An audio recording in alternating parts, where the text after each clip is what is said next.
Good morning, everyone. Uh, going to briefly explain a microservices perspective on iOS. It's something I've been doing a lot in the last 5 to 7 years, I would say. Uh, and I know the word architecture is very, very cliched in our industry, but this is not another architecture talk. It's going to be a lot different from the regular architecture that we are normally exposed to. Uh, it brings some of the things that from the other side of the world, the APIs and how web services are architected into iOS. And it talks, I'll be talking a lot about how to do the deployment side of things, the DevOps side of things in this talk as well. So if you are kind of an architect in your company, if you are taking care of all the build pipelines and other stuff in the company, then this talk will be very, very interesting for you. Okay, with that, let's get started. I'll briefly explain what I'm doing, who am I, and yeah, let's get started. I'm an iOS developer. I've been working on iOS since the beginning. That's about 2007, late 2007, I would say. It was even before the official SDK was announced. I've co-authored a handful of books in 2010, 11, and 12. Open sourced projects on GitHub. Most importantly, I've scaled engineering teams since 2012. 2012 to 2015 was working for a company where we used this strategy. 2015 to 17, use the same strategy in another company, and I'm doing that right now as we speak. Occasionally, I blabber on Twitter, and you can hit me up at Mugunth Kumar. Now, this is what I often get asked. Really? Microservices on iOS? Every single time when I onboard a set of engineers into a new project, and when I start explaining that this is what we are going to follow, I see that kind of perplexed face in the meeting room. It's kind of awkward, but yeah. But it's not really that awkward, okay? Are we there already? Are we going to do microservices in iOS? Now, before we start, let me explain what this talk is not about. Now, it's not about fancy architecture, as I previously mentioned. It isn't about how to break your projects into 1,000 different micro frameworks and taking inspirations from startups like Uber or Facebook or Lyft with like 15, 20,000 classes and thousands of frameworks. Not that. This is not about that architecture. It's about being pragmatic. It is to help developers working in companies that are not as big as Facebook, but at the same time not very, very small. So in my experience, I've worked for companies as small as like me being the only iOS developer, all the way to companies with hundreds and hundreds of developers.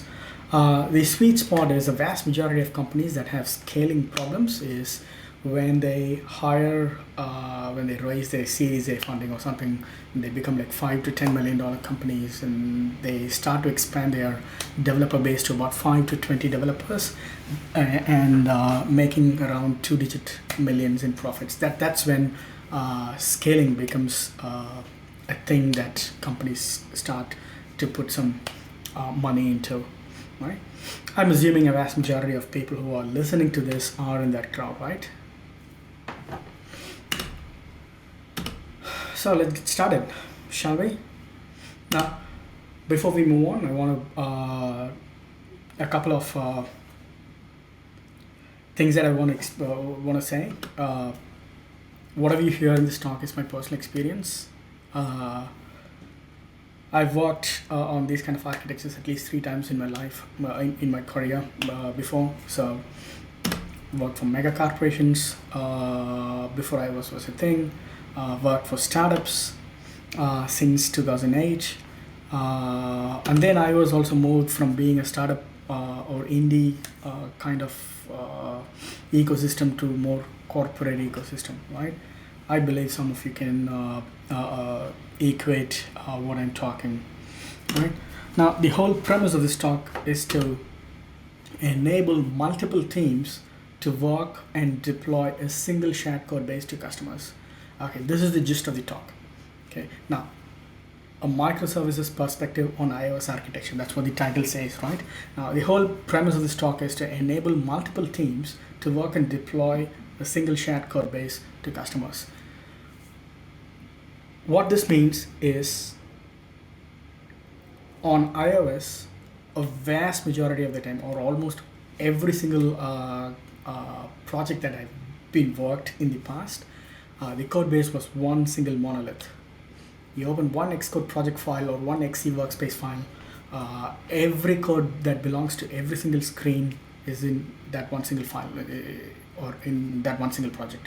You run it, deploy it, build it, submit it to App Store, and that's how it is shipped to customers. Now, if one team makes a mistake, it affects every other team. The whole thing stops compiling for everyone else, right? We've been facing this issue in the industry, right?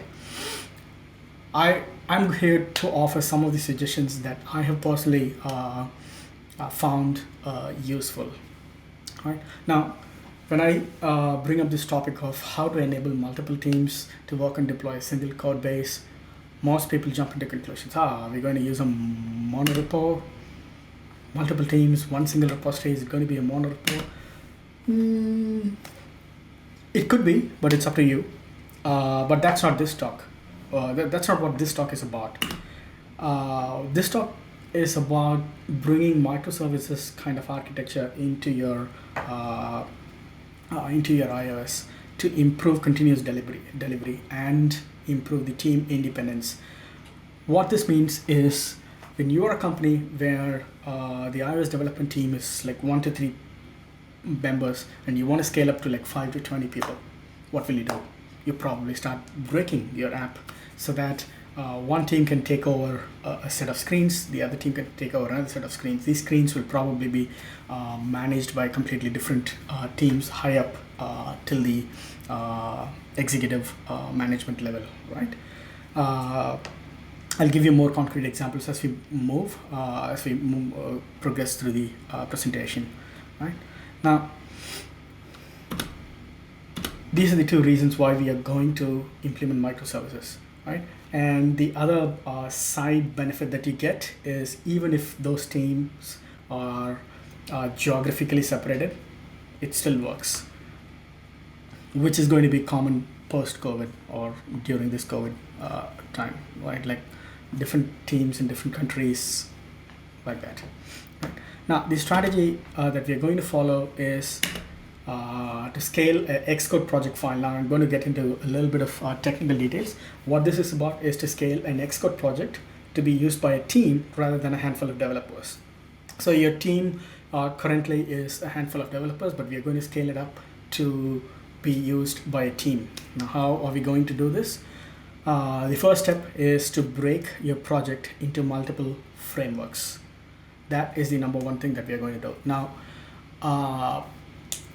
breaking a project into multiple frameworks was not that common before iOS 7. It's 7 years ago, 6-7 years ago, right? But when Apple introduced extensions, we started thinking of how to, break your code into multiple frameworks so that some of the shared code that is shared between your widgets or extensions could be used across some of the code could be used across your widgets and your application, right? For example, say authentication. Let's say, hypothetically speaking, let's say you're making a bank app that has a widget that shows your bank balance, right?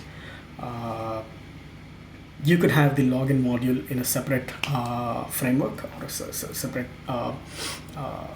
framework that is that does all the login and authentication and provides the balance data to both the app and the widget, right? We're going to use a very similar strategy, but instead of breaking it and isolating the shared component, what we're going to do is to break the app along team boundaries, which means if you have a team that is working on, say, screen 1 and 2, assuming you have like a tabbed application with 4 tabs, and let's say you have 4 different teams, we are going to break the code so that one tab and its associated screen will be on one framework. Now, breaking also doesn't mean don't make it too fragmented. You don't create a FizzBuzz Enterprise Edition kind of breaking. You don't want to do this. At the same time, you don't want a monolith, right? You don't want something like what you see in the picture here, right? So the strategy is to break it so that your code fits the purpose. You don't break, it becomes a kind of monolith, a spaghetti code. You break too much, you end up into creating some kind of a ravioli code. I believe some of you might have heard about this joke about pasta theory of programming, right? Too many layers, not good. Too many independent modules that talk to each other. There are too many interconnects and becomes too annoying, too cumbersome to deal with those intermediate, the interconnects between those frameworks. So you don't want either of them. So there has to be a middle ground between that. So break too much, you end up creating a ravioli, like what I've showed before. Too many individual isolated bits of code. Although the individual code units are easy to understand. The drawback of having too many independent frameworks is your app call stack becomes too complex and hard to understand. Some of you might have worked with Viper architecture, and you might know what I'm talking about. Right? Now, where do you draw the lines? So I told you that if you have, if everything is written in one single project, it becomes too like a spaghetti. If it is broken too much, it becomes like a ravioli. So where do you draw the line as to what is the right amount of frameworks? The thing is, now there are two types of lines or boundaries that you can draw. The horizontal lines, which are layers in your app. The vertical lines, which should be aligned with team boundaries. Now, horizontal slices, most of you would already know. The model view controllers, model view models. This is what the traditional architecture talk is all about, right? Viper, MVP, coordinators, Elm architectures, yada yada yada. Plenty of architectures, right? Vertical slices are instead what I'm going to focus in this talk, and they are screen-based or team-based, and most of the time it doesn't have to go all the way till the end. I know it's a bit too fuzzy at the moment. I'll show you a couple of screens and images, and it'll be a lot more easy to understand. Right now, this is how some companies break their team. It is usually a platform team that provides all the platform code. That means all the networking, all the common code, how to do some animations, how to do the networking, and all this common code that everyone in every team uses, will be provided normally by a platform team or a core team. And some companies call it a core team, some companies call it a platform team. And the platform team also takes care of integrating all those features and delivering it. That is the submission part of it. They probably own the CI/CD pipeline or take care of all the certificate signing and architecture. So this is like an all-encompassing platform team. You probably have 5 features. Those 5 features could be in 5 different tabs, or maybe a couple of tabs and some floating model walkthroughs, like your login flow, which has your login, sign up, and other screens will be taken care by one team. Let's say if you're making an e-commerce app, your checkout and other flow will be taken care of by another team or something. Right? Now, the problem in this kind of team split is the platform team is a lot bigger, and they have a lot more say in what goes in and out of the platform code. This is used by companies like Facebook, but when the platform team gets too powerful, innovation dies. people working in one of those feature teams, they don't want to innovate, or they don't want to do anything fancy. As a result, the feature teams just start doing whatever the platform team wants, because platform team and the core code and the delivery is handled by that one team. Alternative team structure that I have been using in the past is something something like this. A separate build and deploy team, a core team that is smaller, and feature teams that are significantly bigger than how it was before. The idea is feature team should own and take care of everything that is required to build and deliver that feature. Okay, now I'll go through this in a little more detail. The whole idea is to break build and deploy into a separate team. Sometimes build and deploy might not be a dedicated team. It doesn't have to be a dedicated team. There has been in a couple of my previous experiences, what we did was the feature team takes turns to put on that build and deploy hat. So first release, maybe the feature team 1 takes care of the deployment, next release the feature team 2, and so on. As a result, everyone gets to understand how to build and deploy, or how to fix up something in the CI/CD pipeline when it's broken or something. Okay. Now, if you look at the differences, it's how it is. The platform team is a lot smaller. We call it a core team. They provide all the common functionalities, take care of talking to the backend teams, and provide you a nicer networking library, or providing you nicer APIs to interact with the rest of the team. Rest of the team, when I say team, it means the API teams. And the feature teams are significantly bigger than how it was before, and a dedicated build and deploy team. Now, looks cleaner from a diagramming perspective, but how will you actually split the teams? We often talk about creating these sub-teams to improve productivity, but we never talk about code ownerships and boundaries. Where do you draw the boundaries as to what belongs to which team? Now, I'm going to digress a bit. Type system plays a very important role. Some of the programming languages like JavaScript are not as strongly typed as Swift. Yes, you can use TypeScript, but that's a talk for later. Now, in our world, we have two types of type system. We know strongly typed like Swift and Kotlin, weakly typed or untyped like JavaScript. In a weakly typed system, fairly straightforward. Your microservice is going to be you could just pull all the code into one single directory and deploy it, and that defines your code boundary, which is like a directory or a folder, right? Vertical slicing a code like that is fairly straightforward. I'm not saying it's easy, but it's not as difficult as it is when you deal with a strongly typed system, right? You mostly move around your files to create a slice. In a strongly typed system, not so much. Why? Because you have to ensure that whatever files you moved into your framework, they have to compile. They'll have to be deployable without every other part. The biggest hurdle in slicing a strongly typed system is to ensure that your slice compiles. Now, I know slice is not a word that we are used to. I'll explain that in a short while.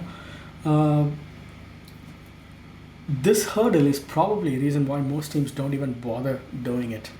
But once you get this done, the problem is solved. And I'm not even joking, okay? Now, how do we solve this? How do we break and deploy code? We've already solved this problem before. We've solved it using package managers. Package managers have helped us build and deploy independent modules into another code base. We've done it in open source projects. Let's say I want to integrate Facebook login. How will I do it? I integrate Facebook Spot. Let's say I want to integrate a payment gateway.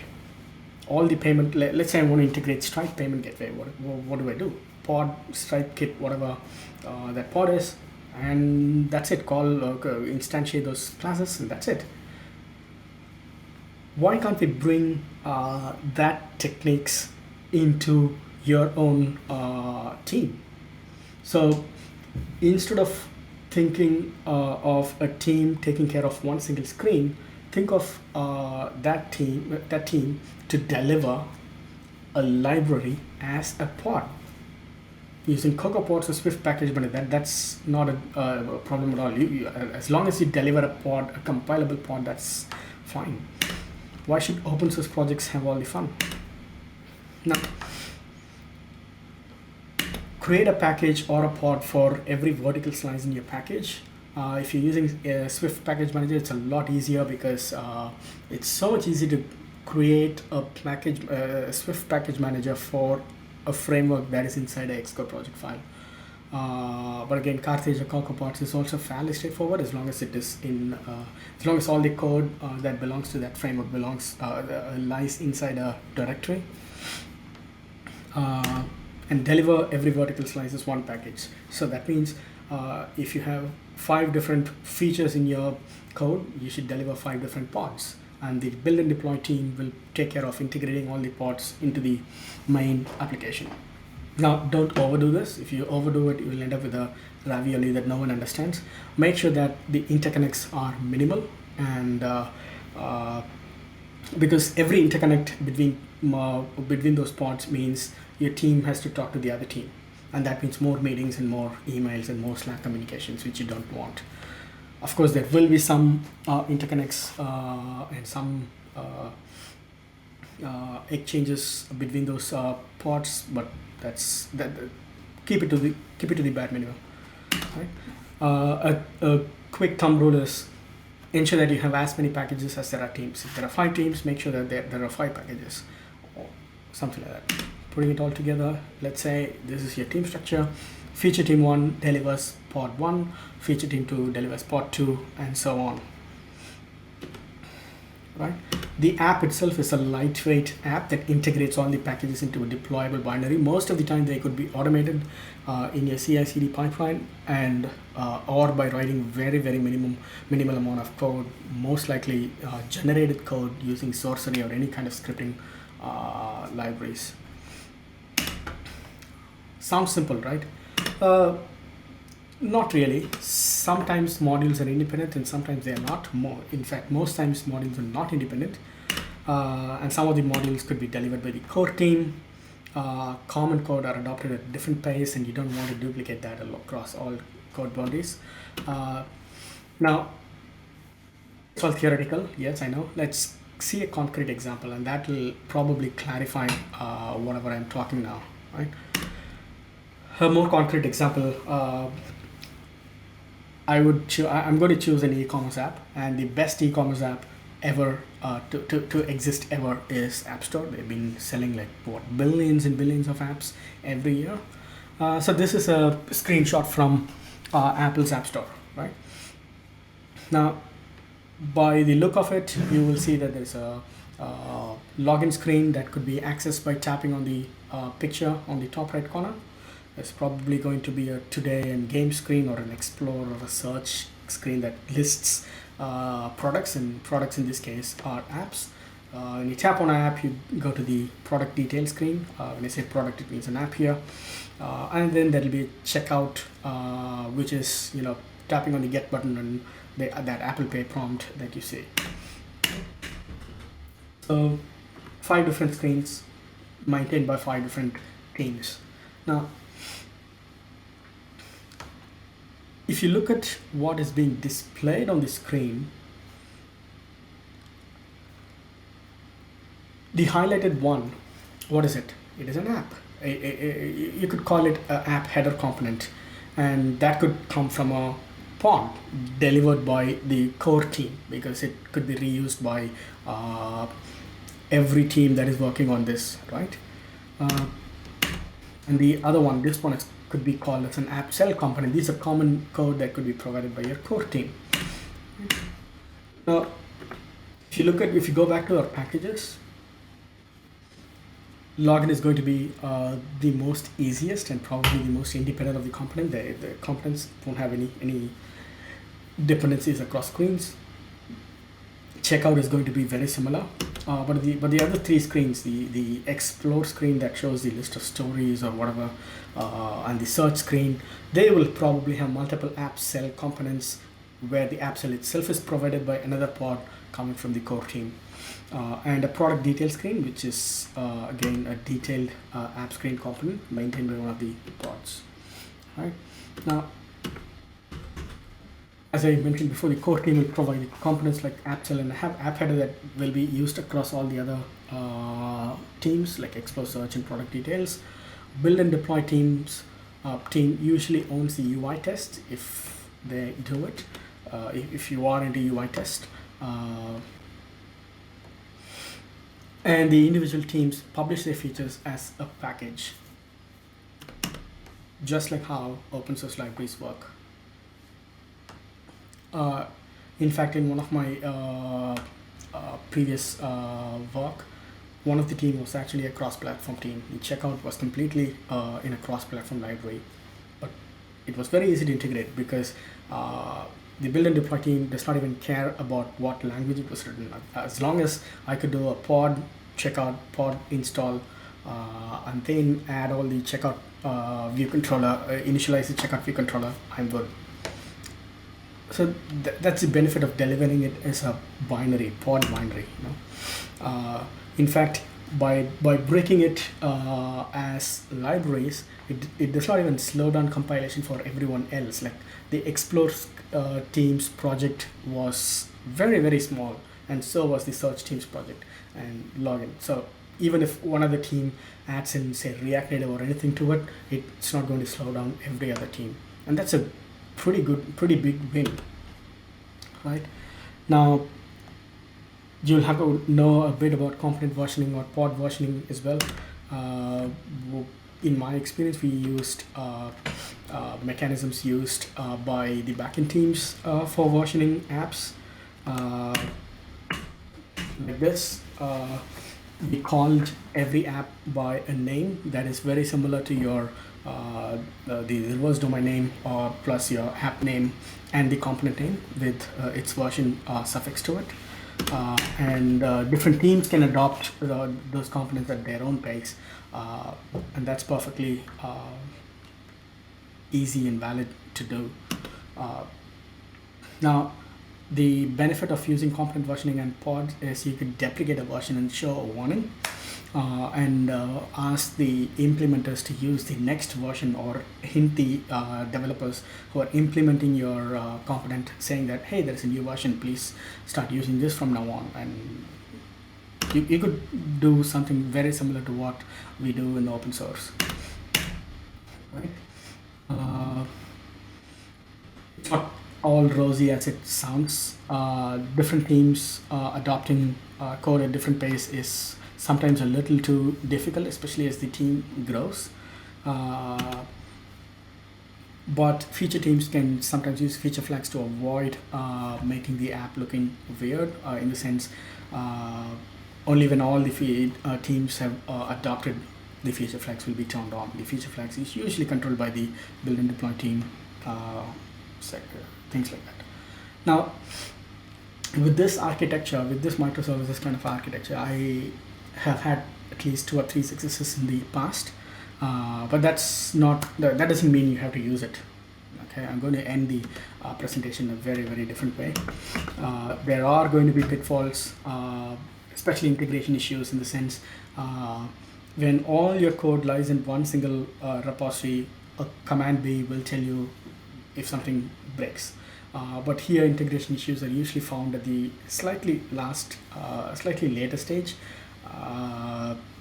Could be problematic in some scenarios. Same thing with UI tests. UI tests, when they are owned by the build and deploy team, sometimes they fail, and no one knows that it has failed. They're only caught at the integration stage. But again, these problems are solved with good scripting, good CI and UI testing architecture. But I'm not going to say that it's easy. At the end, do what works for your team. Okay, don't listen to me. Just kidding. Thanks, and if you have any questions, reach out to me.